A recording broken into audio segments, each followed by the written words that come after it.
Hey everyone, stick with us versus Herd. We got Mogli the Iceburg joining me today. He's a music artist, and we're going to be kind of covering the ground of multiple streams of income, kind of how he views things in terms of business, building multiple streams of income, using his gifts in music and business, and kind of how that relates to everything. What's going on, man? Glad you're able to join me today, hang out, talk business. How you doing? Yeah, man. Thanks for having me on. This is such an interesting outlet for me to talk on. Normally it's just like music channels, and a lot of people want to know like super basic music things, but I feel like the conversation that we're gonna have is like a lot of the crossover between just like real life microeconomics and how that can factor how that can intersect with like building a business or chasing a passion or monetizing a passion. So I'm excited, man. Yeah, one of the things I've been thinking about, especially during this whole Corona lockdown, is a lot of people have gotten their streams of income taken away, especially artists. Like, oh, we can't tour anymore, we can't do this anymore, we can't do X, Y, Z. And I've grown up always thinking, okay, I need multiple streams of income because I've seen grown men in their 50s and 60s getting laid off in the last recession, losing their income. I was like, you know what? I never want to be in that position. Kind of what have you been doing during this time, and what would you say like kind of helped insulate you from the whole pandemic and the events that are going on right now? I know that you released, your latest project, uh, Yeah. Sad People Make Dope Music too, which we'll get into, but kind of what you've been doing on the business side to help insulate that hit a little bit.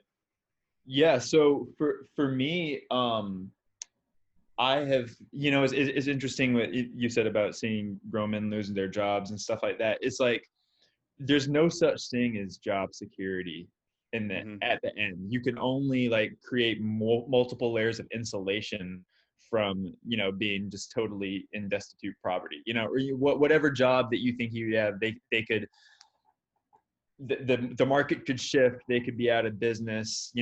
I think a lot of people would have considered airlines pretty dependable, but you know what I'm saying, a lot of people out of work with that too. So many people out of work that never would have ever thought that was even a possibility. And that's so true in entertainment, man. I have so many friends that are either touring musicians that where they're just playing live and they don't have any equity in the actual band, but they're just hired guns playing guitar or bass or whatever. I know people that do lighting and tour support for major artists that it's just like, that their whole summer of making money for the whole year is just kind of down the drain. And so for me, I actually have to be kind of transparent. I do have a day job still. So Sure. I feel weird saying exactly what I do or who I work for, but I actually work for one of the big three major record labels. I don't want to go into too much specifics about what I Sure. do, Sure. who I do it for, but I get to work from home, and I get to just do everything that I've normally been doing remotely. So that's been really, really sick just in myself. And I think that is, I think one of the first areas for me is like I've gone back and forth between doing the limbo of like being full time in music and working a side hustle and all types of different things. I've driven for Lyft, I've bartended, I've just played shows, I've come up with crazy new types of investment strategies to crowd fund myself advances so I could pay my rent. I've done Sure. all types of crazy stuff. But I think for me right now, one of the dopest things is I've been able to take my skill set from that I've gained from being an artist myself, and turn that into a consistent paycheck for somebody else. And that in the meantime covers all my living expenses like very, very Nice. comfortably. So then it's in a situation where I can take surplus and invest that into pumping up my streams through more ads, going direct to consumer that way. And then it's like, I just have my streaming income is like pretty sick. Yeah. Um, I don't rely on touring. I don't rely on a whole lot of things that have totally immobilized people in the last 5 months. So this whole situation has left me pretty solid, actually. You're like, I'm saying good. My pot of gold just keeps growing, you know. Right. Well, when it comes to music, I guess one of the things that I think people overlook, especially in music, is like, hey, I don't really care about anything else. I just want to make music. I mean, everything will fall into place. I don't care about money. I don't care about doing this. I just want to do what I love. But at the same time, those people also want to do what they love and get paid, right? So like, what are some of the like, things that you've done to kind of get over that? It's like, okay, you can do what you love when it comes to music, but at the same time, especially like when you're taking risks, like on your latest album, you have a heavy mix of, I would say it was a lot more risk. You were gearing people up for it, but just instead of just like hip hop, it's more alternative, Yeah. rock, that kind of feel where a lot of fans, you're probably thinking like, they may not vibe this, or like, what are Yeah. on the business side, like how do you take those risks, also do what you love, and also, get paid? So I think that there are a couple principles, and I think that these apply in music a lot, but they apply in a whole lot of other areas of life. Um, the first is kind of getting out of the idea that making money from a passion is like hitting the lottery. And even if the statistics might like imply that's you're up against those types of odds, it's not really true. So for example, with hip hop specifically, a lot of people will be like, oh well, you actually have a better chance making it to the NFL or something than becoming, somebody that can live off of making music. But it's like, okay, if you look at the total amount of people that are making music, or this can apply to so many other things too, versus the amount of people that are actually make a career out of it. Yeah, the math does lend to that, but you start to segment the amount of actions that individuals are willing to take to their career, and all of a sudden that circle gets smaller and smaller and smaller, to where now I know like most of my close friends are also artists, and you see things in common, and you see artists do certain types of things. And if you have artists that are willing to put in the long-term discipline and build these certain types of very difficult actions, that pool becomes a lot. It's almost like, who aren't making a career out of it that are doing X, Y, and Z, So I think like it's the same reason you named your channel Us Versus Herd with investing. It's like there's the stuff that everybody does, and then there's the minority that tends to be wealthy or fruitful, and the same applies to action.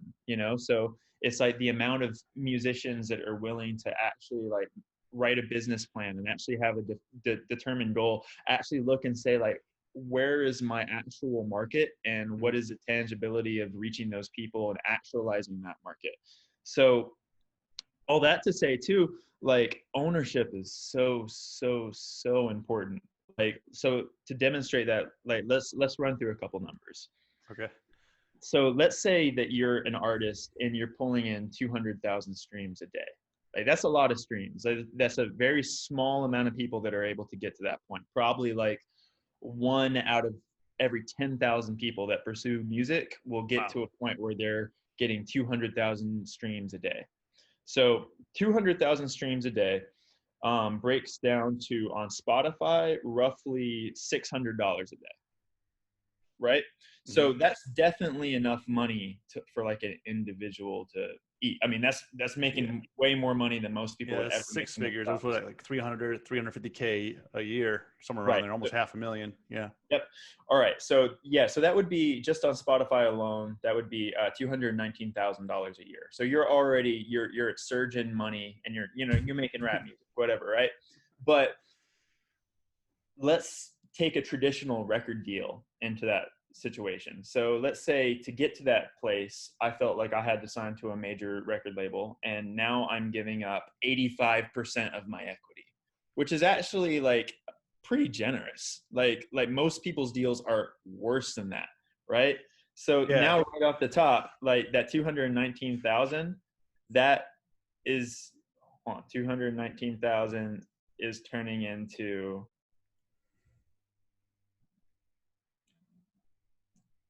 oh, I'm doing it backwards. Sorry. There we go. Is turning into 32,000, right? So you, all of a Yeah. sudden it's like, wow, Yeah. okay, now you're not balling money, but maybe you can still live, you can like have a roommate or whatever, but no, you're Not in not. Illinois, man. Not in Illinois here. So now you got to cut in your manager, because it's very unlikely you even got a record label deal without you having a manager like that. So they're going to take 15%. So that's going to leave you with 27,000, and you're still going to have to pay taxes on that. So let's cut out another. They leave you with 87% of that after taxes. Like, dude, like it just gets so Yeah. small. And then let's assume you had, if you're a band, maybe you have 4 different people that you have to split that with. Now each one of you are only taking home $6,700, right? Yeah. So there's so much potential if it's like, all right, so this is my niche, this is the market that I'm trying to go into, and here's what the market cap is, and here's where I can expect, if everything goes right, maybe I can have a fruitful career. And then you can kind of calibrate how much equity that you need. And that's what actual business owners will do if they're writing a business plan and they're trying to secure capital to build your restaurant. You can't just give away 98% of your capital, if you're trying to be an entrepreneur. Then you're an employee at that point, So, but musicians don't think about it in the same light. Yeah, I think that's one of the biggest things that I've seen, especially like in music. Like they're not taking typical business principles. All they're taking is like, okay, who can get me the most clout, or who can get me the most exposure? How can I get my Instagram followers to go up? It's like, listen, you don't need a million Instagram followers. You don't need that many Twitter followers. Like for me, I'm a small YouTuber. I'm a small platform. I mean, we just crossed over like 10,000 subscribers on YouTube. Uh-huh. And I guarantee you the ads coming out of that channel is more than what people make on a million subscriber channels. I guarantee you. Yeah. I mean, I've done the research, and particular niches, they pay out more money on YouTube. Yep. And music, unfortunately, it's at the lowest end, because right. when someone's looking at an advertisement, when they're playing music, it's like, Tombstone Pizza and stuff like that, which how much money is that going to pay out? But when you're looking at like a financial video, you're getting videos from trillion-dollar companies just pumping away money. How much you think Tombstone is going to outspend TD Ameritrade? Right. And it's so funny, like when talking about the different values of target audiences, right? Mm-hmm. So like if you're just doing a general brand awareness ad on a large channel, very small amounts of money that you can afford to put at that. But I actually worked doing some ads several years back for a law firm, and the law firm was running very, very concentrated ads to try to get people on class action lawsuits. And they were willing to pay over $700 a click. But each one of those clicks can turn into a substantial amount of money. Well, yeah, it's like $1 million or whatever. Yeah. I mean, like for my IT business, I mean, in the Chicago area, to be in the top 3 for Google Ads, you're paying about anywhere between $40 to $75 a click. Yeah. But one of those clicks could equal a 6-figure contract. So that's just the barrier to entry to get into that, the demographic, but I think the, kind of touching back on like going into like, having middlemen and all that. And I think the biggest driving force is like people get discouraged. I think they sign all, they may have all the talent in the world, but then they sign all these like terrible deals because they just don't understand the business side and they just want exposure. But meantime, you're basically selling everything that you have, and all you have left, like no one's going to care about you if no one's going to stream your music, or no one's going to, you know what I mean? They'll drop you in a hot second. Right. But the one thing that like I learned, especially from starting the channel, starting Us Versus Heard, also like New H2O, also those other things. Like when you start from the zero, you're going to get paid zero. Yeah. You have to start somewhere, and you just gotta, if you love it, you will grind through. I mean, I'm sure you've been through some hard years and some hard times, like, way worse than you are off now, Oh yeah. like when you were just getting started with music. Is everyone, like the Gary Vee approach, everyone starts at zero. Like you just start, like just keep going up. Like there was a time that I was making $1 on a video, and I thought, wow, that's enormous. That's like a great, you know what I mean? But that's not even like touching, let alone like the investing side. Like I used to make a trade, I would make like $20 in a day. I'm like, man, it's great. $20 in a day. I didn't even have to clock in somewhere. Yeah, I mean, $20. I could be working at Starbucks, and it would take me 2 hours to make that $20. You know what I mean? Yeah. And now the longer you do it, obviously you get more spoiled, especially when you are doing something consistently or you're good at it. It's like music, you keep building the platform, and then you're building your library. So people are streaming your old music, so you get that base, let alone like the new stuff, But I think for new people, I think it's just important you don't have to be an expert at anything. You just got to start, and the market's going to tell you like, hey, you did this right, people will enjoy it, or it was bust.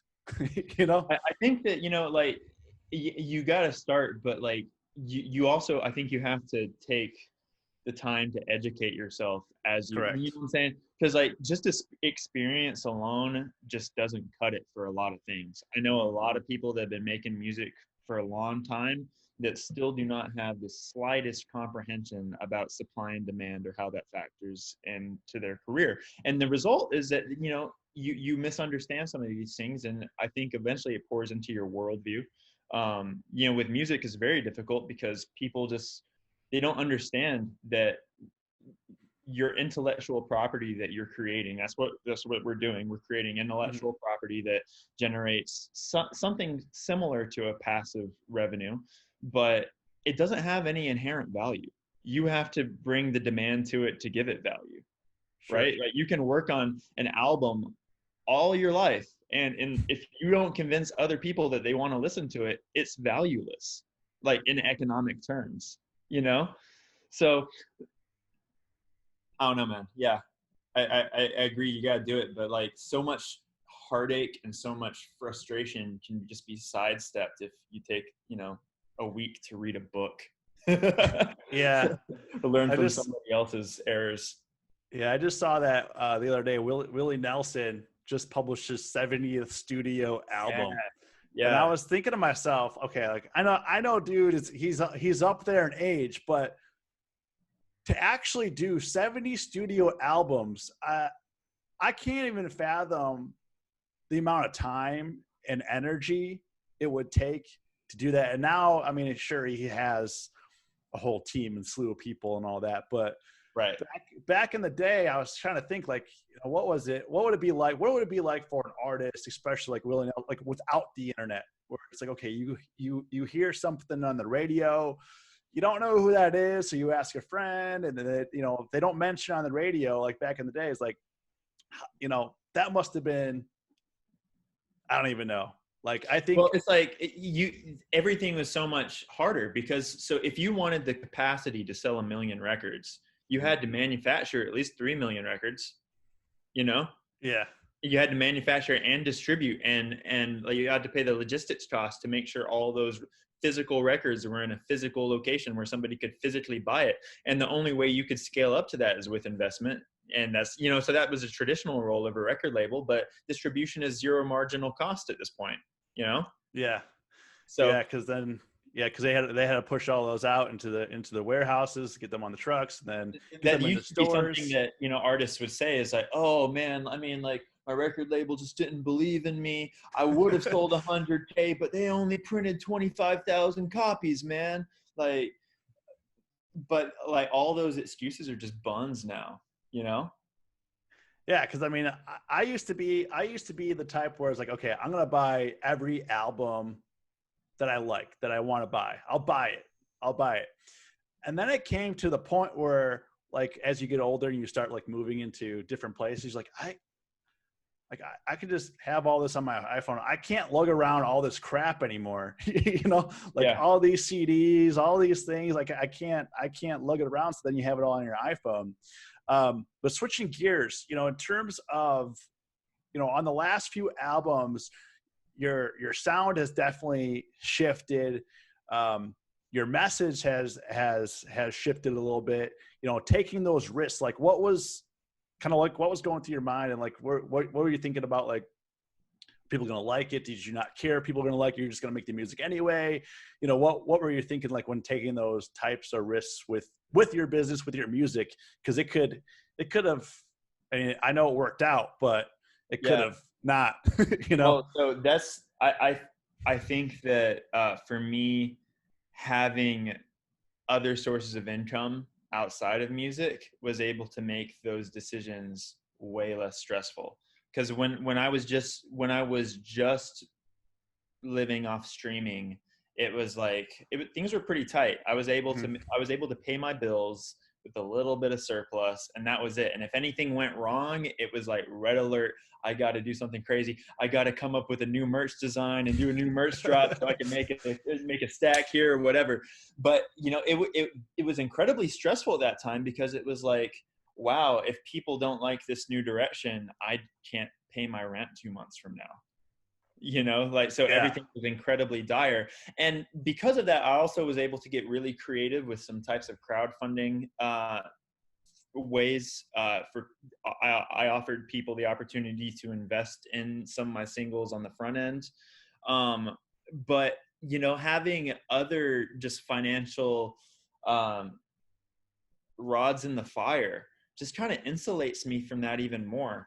And it's like, it's interesting because like when you put stuff out, everything that you put out has like its own life cycle, and you'll experience that with some of your videos, right? Every Sure. video is its own micro platform, and it's just this entity that continues to stay. And then maybe 2 years after you put out one video, something weird will happen and it'll catch an algorithm, and then that particular video will just keep generating all new traffic in and of itself. And each song that I make is kind of like that. It's kind of like, oh wow, this song, it'll probably make me a couple $1,000, or it could make me a couple $100,000, Sure. and you just never know. So like I've had like crazy things happen where like The Rock used one of my songs on his show, The Titan Games on NBC, like 2 years after it came out. And then it got all of this life afterwards. Another song got placed in a Mercedes ad like several years after. There's another crazy situation going on. I can't really talk about it a whole lot right now, but there is a company that used some of my songs in a ridiculous amount of material without a license. And Sure. now there's some legal ramifications for them, and those songs could end up making me a couple $100,000 at that point because of the ramifications from that. So it's like you never really know, but like just knowing that you have other types of safety empowers me to take a lot more risks. And just like, I like the idea that not everything I make is going to be liked by everybody, but there is an audience for it. There is a market for it, Yeah. I mean, I think for me, the risk, cause I'm high up on risk when it comes to whatever I'm doing in life. Cause worst thing that happens, I'll fail and I just don't do it anymore. Or like worst thing that happen, you're in the United States and you get 200 grand in the hole, and then you claim bankruptcy and you got to go through 5 years with a bad credit score. But I think the main thing is when you fail, you learn how to like pivot. Like most people, like a lot of people, they fail. Like, well, it's not for me. I'm going to step away. I suck at it. I'm terrible. Instead of like pivoting and try to say, oh, well, they like this or well, they like that. But, kind of going back to the music, what you're saying though is like licensing in itself is a business itself within the music side of things, right? So like, how did you teach yourself that side of the business? Because like when you start recording music and you put your stuff on Apple, iTunes, and Spotify, most people aren't like, well, maybe I can get picked up by a TV show, or maybe I can get picked up by XYZ. They're just like, are there things that you have to do to kind of like align yourself to be in that area so people can find you? Or people just like, hey, we're seeing what's hot. We have our people scouting music, and we just came across your stuff, and you happen to be on the receiving end. Well, man, I think for me, every lesson I've gained has been incredibly painfully and out of necessity. So, going back over 10 years to when I first started making music, I sucked. I sucked at everything. So of course nobody was going to invest in me, but I just had to figure out how to gradually get better. And through that gradual process, it's like I continued to meet other artists that were kind of on my level, and also people that were a little bit beyond, more skilled, more experienced in all these different facets of my career, and kind of take in from them, see what worked from them and what didn't work for them, and just kind of building that whole picture very slowly to where eventually it came in the licensing part. I had some friends that turned me on to micro licensing, to basically, so like there's two ways that you can chase licensing in music, really. You can try to build up an incredible amount of demand for one song, and then somebody pays you an incredible amount of money for it. So for example, Kendrick Lamar has so much brand identity that when Black Panther wants to make a movie, Kendrick Lamar's brand is so powerful that Black market wants to buy into it and pull equity from Kendrick Lamar's brand. So they use a Kendrick Lamar song in the Black Panther soundtrack, right? Sure. I don't have that type of brand leverage. There are zero movies out there that are going to be looking like, all right, yeah, here's the crux of our marketing plan. We'll get this obscure rapper that only, tens of thousands of people know. But the other side of it is you can just make your music available to a lot of people, right? So instead of chasing one $20,000 placement, it's actually pretty attainable to get $20,001 placements. Sure. So there's all types of different ways of looking at things, and it's a continual reassessment of where does the leverage fall with your brand and your own equity. So when it gets to the business, because we all have stories. I mean, I have stories about, being a young entrepreneur and trying to figure things out. Like what made you like want to get interested in the business side of things? Like what made you want to get knowledgeable in the first place of, hey, I got to be good. First off, I need to get good with my money. If I'm not, things are going to go, I don't have, racking up all this debt, is not good. Cash is king type of scenario. Like what, and like you were saying, like using the money to invest in yourself. A lot of people, what they'll do is they get a little bit of money, they'll go out, buy something nice. Like, but you're choosing to invest in yourself, invest in your business. Like, how did you get knowledgeable in that area, for the people that are just starting out?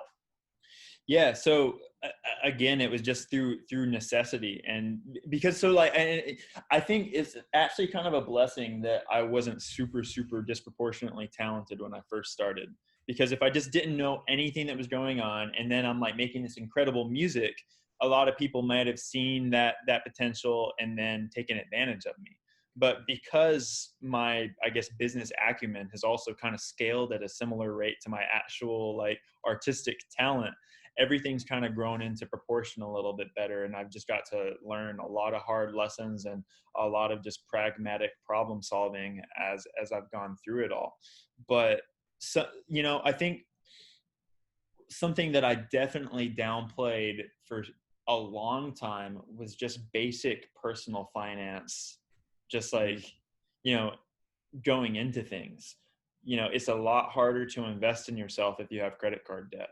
And, it's a lot harder to invest in yourself if you have a car note, or all these different types of things. And it was so long until I even wrote out a on paper budget and actually started tracking all my expenses and stuff. But, now I have that under control, and it's like, I'm able to, just really be diligent with my spending and actually know that, okay, yeah, all my surplus income does have a place in it and has a plan for all that money, instead of just like living life and doing whatever I'm going to do with whatever happens to be left over.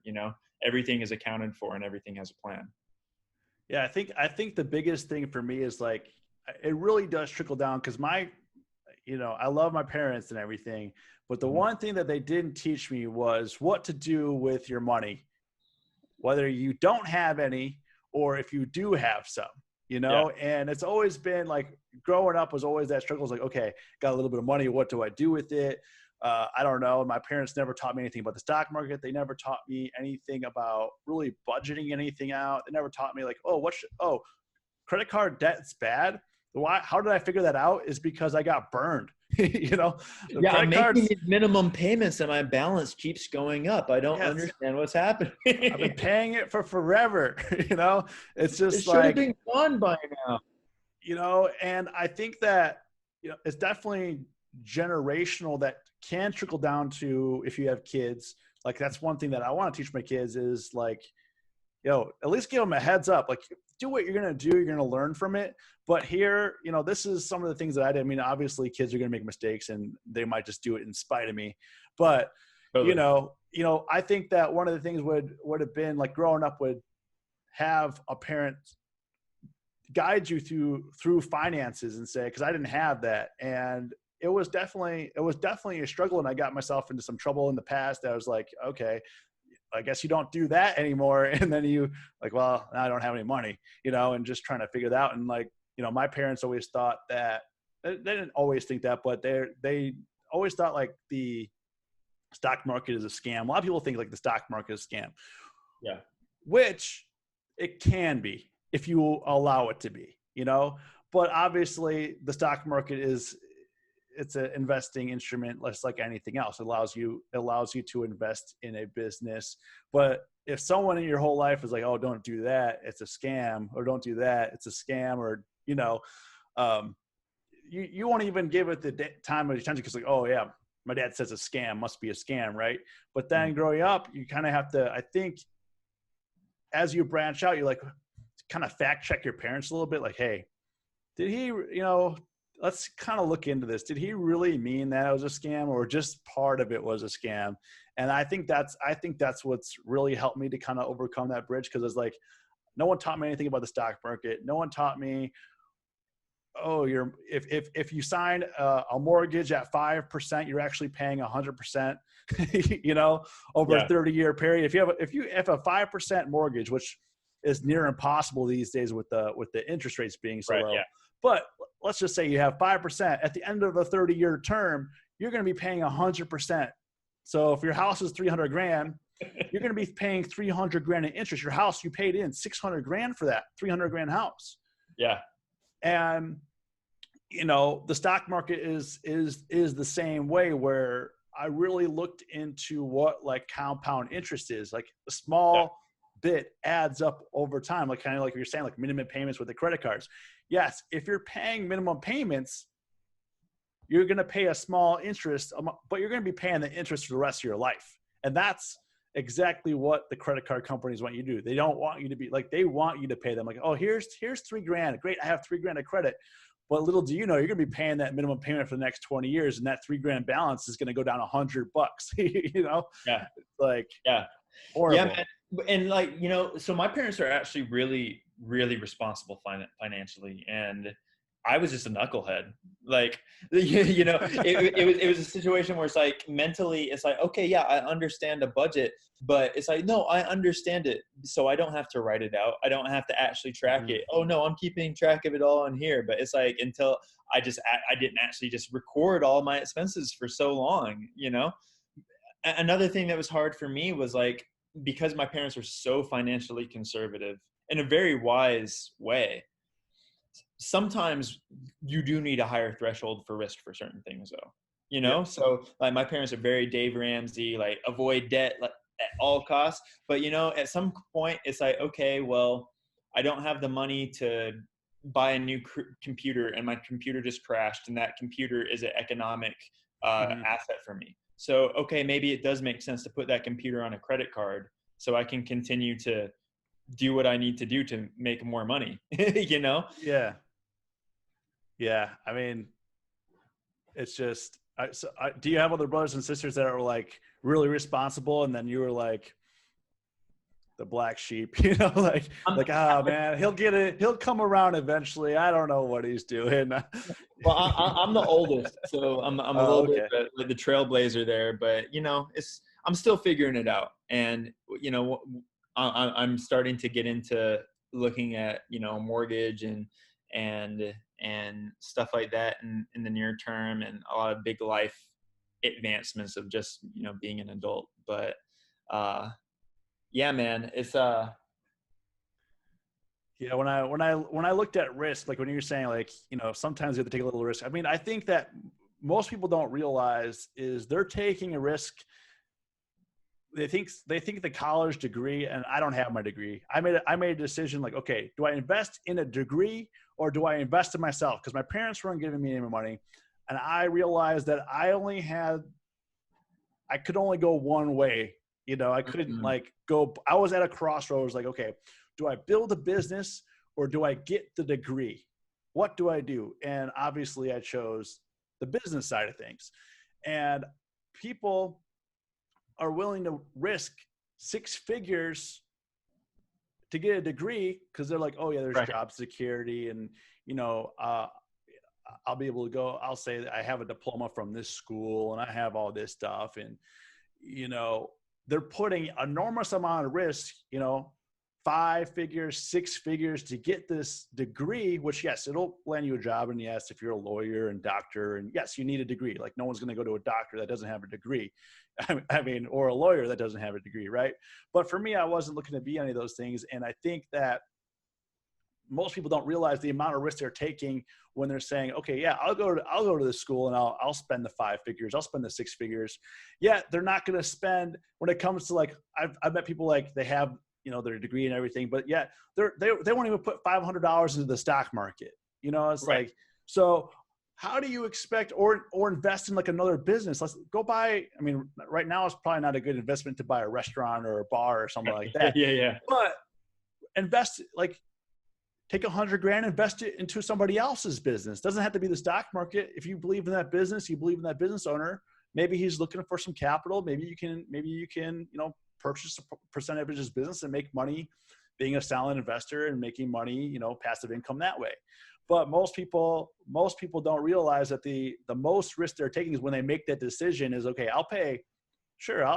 I have cousins that are into their 40s and 50s now. They're still paying off college debt.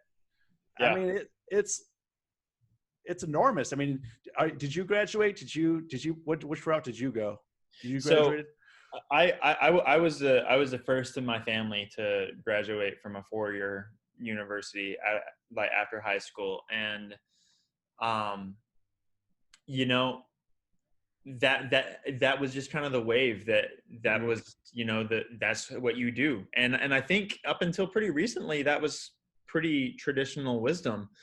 But I mean, I totally agree with you anymore. It's just like I didn't have a financial bearing when I made that decision. Mm-hmm. And I was a marketing major. And I mean, like, I thought that was a pretty pragmatic degree with a lot of application, but I think my education was essentially worthless.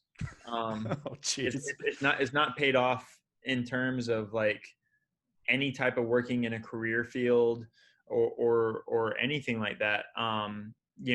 Every career opportunity outside of music has just happened from my own personal experience, and my own entrepreneurial experience and endeavors has opened up way more doors than my college degree ever has.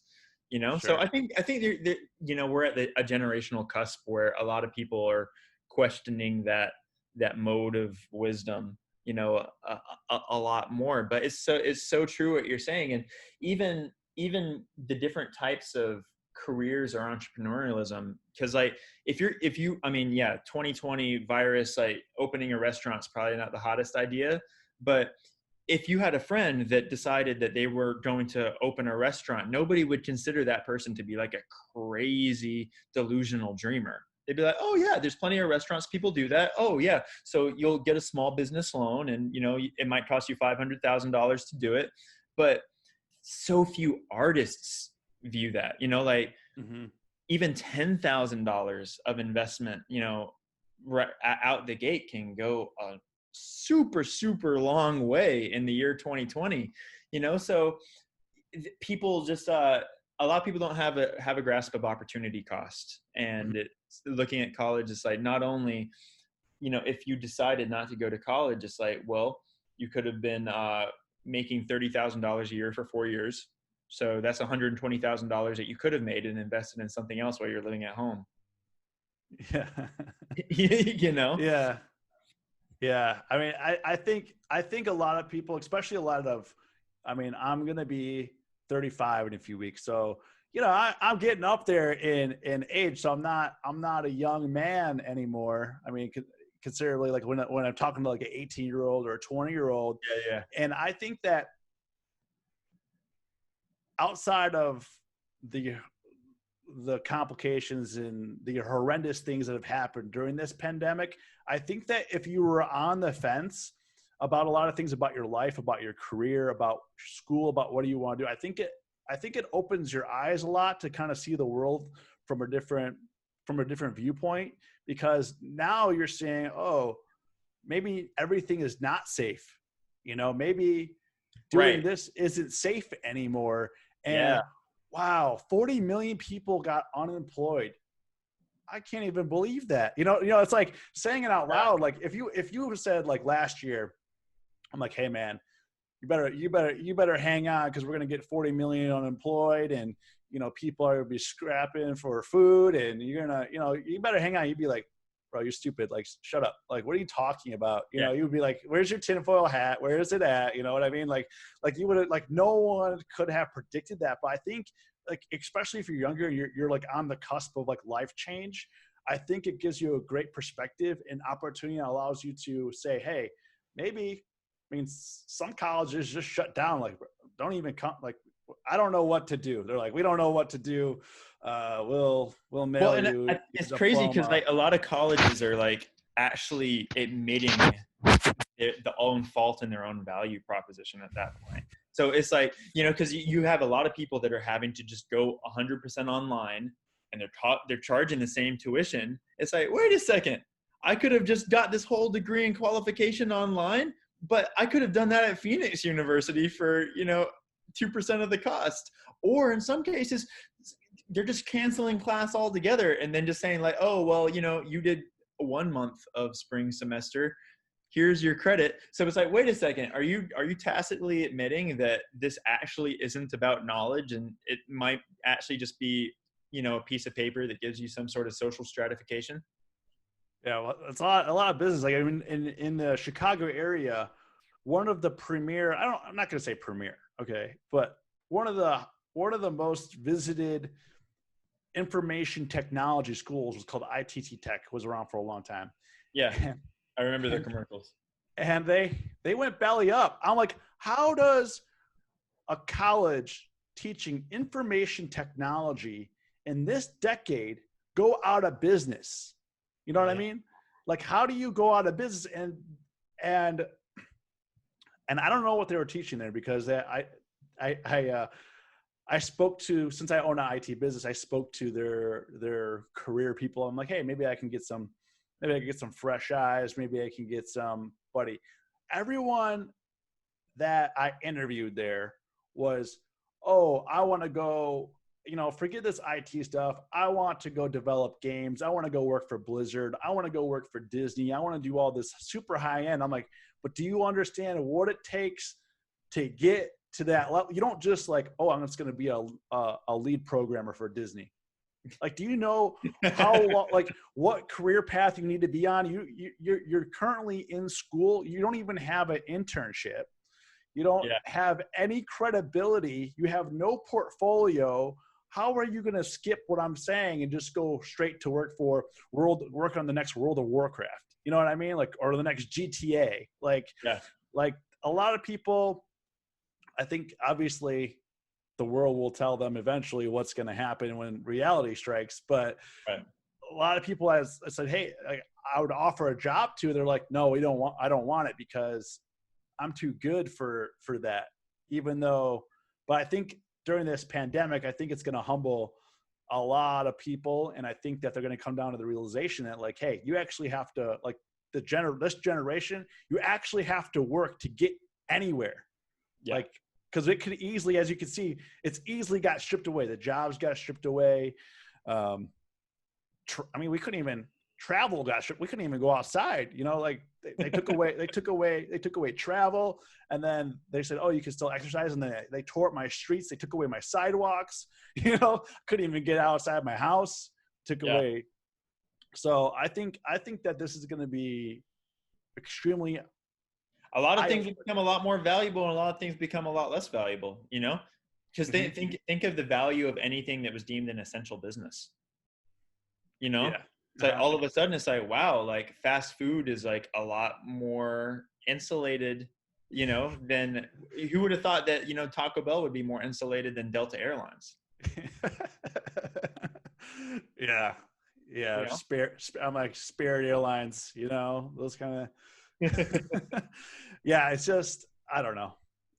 I think that this is for the generation. If you're on the fence, I think this is going to be, you know, for people like you and me, I think that the writing's been on the wall for a while, and this is just kind of encouraging our mindset. Like, oh, this is just gives us confirmation of what we're doing is actually right, building multiple streams of income.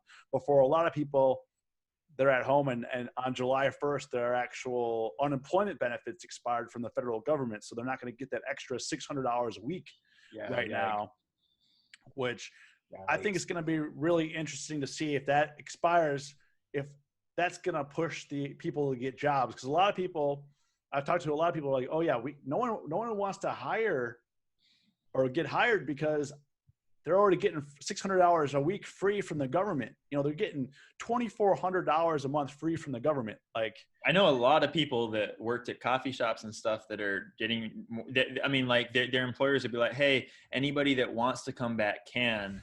And people were like, can you choose somebody else? Like, I'm making more from unemployment right now, you know? Yeah, but now they're going to be forced to go back. So I think that's going to be good, but also bad at the same time. Yeah. You know, but I think it'll encourage people to do something like learn to pivot their life a little bit. Because like, if you don't want to go back to work at your job, you're gonna have to figure something else out. You know. Right. And for me, like where my long-term like planning is, because so like this whole music thing is like really as a financial class is intellectual property. You know, I make money very similarly to people that own patents and make royalties off of those types of things. Mm-hmm. So this has gotten me a taste of what IP can look like. It's gotten me a taste of what like dividend stocks can look like, because that's also like a similar type of financial asset. You know, music's not as passive because, you know, if I just deleted all my social media and stopped doing anything music related, you know, there would be far less people that would listen to me a year from now, you know? Yeah. I think maybe, I don't know, but you know, so there is quite a bit more in liquidity, in terms of like how much like actual income can come from it, or I guess volatility rather than liquidity would be the term. But I'm trying to, you know, invest out of music into diversifying into other types of just add even more layers of insulation as soon as possible. You know, I'm looking at maybe buying a duplex, and then, you know, hitting some dividend stocks, and yeah, man. Yeah, I mean, the scariest part, I think when it came to the stock market, when you're talking about like dividends, people are like, oh, we're safe with Boeing. You know, right? Exactly. And then Boeing is like, you know, guys, I know we paid a pretty fat dividend, but that we actually didn't make any money this quarter. That dividend's got to go away for a little while, guys, and whether you like it or not. And then you're like, hey, in 2019, I was a dividend investor, and in 2020, I don't have any more dividend stocks. You know what I mean? Like, yeah. You know, and the people like, oh, I can handle the heat. They're paying dividends. I'm good. And then they're like, I never thought that Boeing would just say, hey, we're going to get rid of the dividend completely. And at this point, I don't know when they're going to reinstate the dividend. You know what I mean? Which is the scariest part. And but like you were saying, like investing in a duplex, I think that one thing that I found interesting was with the housing is the demand has stayed the same for housing. However, supply has gone down, which is squeezing the pricing up, or the Right. pricing has just stayed the same in most areas where, if you own a house, you're like, should I get out? Should I not get out? Should I stay? And then you're like, you talk to some people and like, and then you like kind of get evaluations like, actually, no reason to move. And that's why I think that like the stock market recovered so fast, is because a lot of these things, like once consumption hits again and people are seeing that, like you see people out and about again, you can see, the people are out traveling, they're starting to go out to eat, and people, they don't really care so much about getting sick anymore as it is just kind of Yeah. living Yeah. life, which is like, I don't know what side of the fence you're on, but I know that we have to live with what our circumstances is. We still have Right. to be safe, but like they cut It's not changing fundamental human nature. yeah, they cut the supply off, and people were expecting like, oh, we're going to go into a great depression. Like everyone's locked in. We're going to go. And yes, we probably would have if we all stayed locked in our homes for indefinite, right? But Yeah. once they turn that back on, I mean, I don't know about you, but during the pandemic, I spent a lot less money. I had more money Right. to just chilling than if you got the government stimulus. That's sitting in most people's savings account, or they funded their Robinhood accounts and gambled that away. Whatever they did. Right. Yeah. But those people that have all the money, now that they think that things are okay, of course they're going to pour that money into real estate. They're going to pour that money into the stock market. Because now that the interest rate plummet, there's no reason for you to keep money into your bank, in your savings account, because Right. it literally, I don't even know what it is right now, but it's like under 1%. I mean, it's pennies. Yeah. Yeah. You And I think home, like mortgage loan rates are like 2.7% or something. Yeah, Crazy. I just got mine refinanced for like 2.62. Like it was, I'm like, hey, why? I'm like, why are you calling me up and telling me this? Like, oh, well, if we don't call you up, a competitor's going to, and you're going to go with them. So we want to keep your money, and we want to keep you happy. Yeah. I'm like, Well, sounds fair. right. Yeah. They'll take Carry it. on, sir. And But like at the end of the day, though, I feel the most comfortable investing in myself. You know what I'm saying? Because it's like at the end of the day, I have the most confidence in myself, like my skills, my ability, my knowledge, because it's like everything has some potential for the bottom falling out.